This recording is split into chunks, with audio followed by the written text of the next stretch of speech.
Vikram lander और प्रज्ञान rover को चांद की सतह पर सुला दिया गया था ताकि चांद पर जब दोबारा दिन हो तो रोवर और लैंडर पर लगे सोलर पैनल फिर से एक्टिव किए जा सके।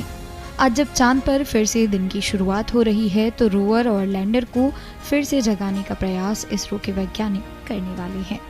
इस पर क्या कुछ कहना है इसरो से जुड़े वैज्ञानिकों का, सुनिए।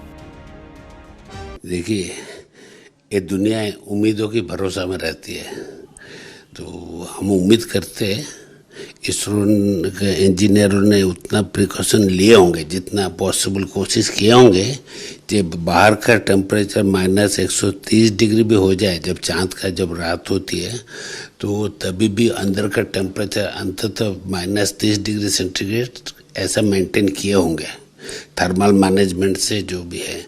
अभी तो डिज़ाइन एक बात है, कभी कभी उसमें फेल्योर भी होती है, तो हमको पता नहीं, बट ये इसरो वालों ने, डिज़ाइनर ने ये सक्सेसफुली इसको अंदर का टेम्परेचर थोड़ी भी मेंटेन किए होंगे, तो मेरे ख्याल पे कोई भी इलेक्ट्रॉनिक्स ख़राब नहीं होगी।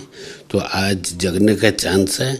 ऑलरेडी सुबह 6 बजे से उधर का इंडियन टाइम तकरीबन 5:30 UT से ये उधर दिन चालू हो गई, बट उधर भी जो सूरज उठता है करीबन 6 से 9 डिग्री एलिवेशन एंगल जब होगी तभी वो सोलर पैनल काम करेगी, सोलर पैनल बैटरी चार्ज करेगी, उसका बाद वो इंस्ट्रूमेंटेशन कम्युनिकेशन चालू हो सकेगी, सभी चीज़ सही सलामत जाती है। तो पहले हमारा प्लान था कि 22 सितंबर इवनिंग तक उसको रीएक्टिवेट करें, रोवर और लैंडर दोनों को, बट अभी कुछ कारणवश अभी हम कल करेंगे 23 सितंबर को।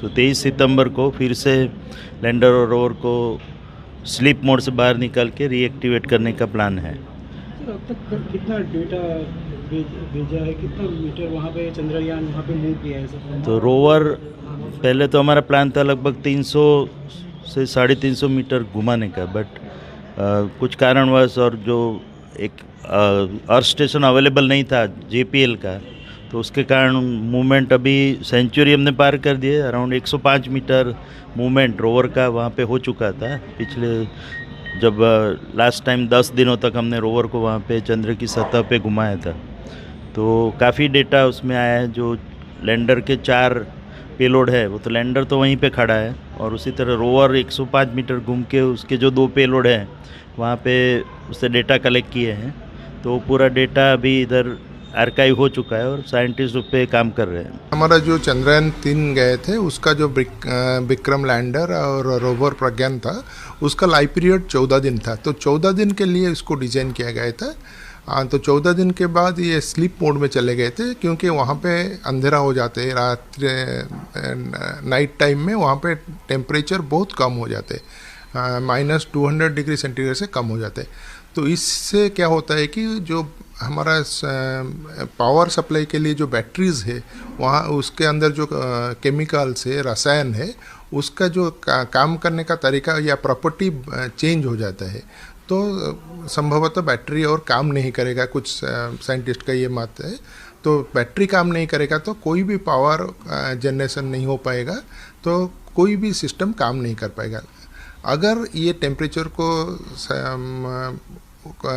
ऊपर जाके बैटरी काम करना शुरू करेगा, तो पहले ये सूर्य के किरण से चार्ज होगा। जब सूर्य 9 डिग्री ऊपर आ जाएगा, वो और कुछ घंटे में हो जाएगा, फिर चार्ज होने के बाद वहाँ से सिग्नल आएगा, कम्युनिकेशन होगा, धीरे धीरे एक के बाद एक इंस्ट्रूमेंट काम करने का उसको कोशिश किया जाएगा। देखिए, जो हमारा था 14 दिन काम करने के बाद, जब अंधेरे आने से पहले रोवर को घुमा के उसका जो सौर पैनल है, सोलर पैनल है, उसको हम ईस्ट ओर रख दिया है।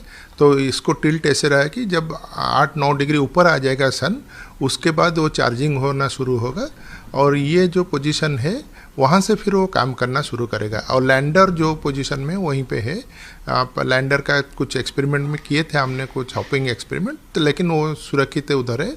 उसका भी जो पैनल है वो ईस्टर्न डायरेक्शन में है। जब सूर्य ऊपर आएगा फिर कुछ टेम्परेचर बढ़ेगा और फिर चार्जिंग होगा, उसके बाद कोशिश किया जाएगा कि वो काम करने के लिए। अगर सक्सेस हो गया तो कितना बड़ा अचीवमेंट होगा भारत के लिए? देखिए, ये जो सक्सेस हो जाएगा तो ये भारत के लिए बहुत बड़ा अचीवमेंट होगा, क्योंकि भारत पहले ऐसे देश होगा जो साउथ पोल में 14 दिन स्लीप मोड के बाद फिर दोबारा कोई भी जान को एक्टिवेट किया, और एक्टिवेट करने के बाद फिर उसको काम करने के शुरू किए हैं।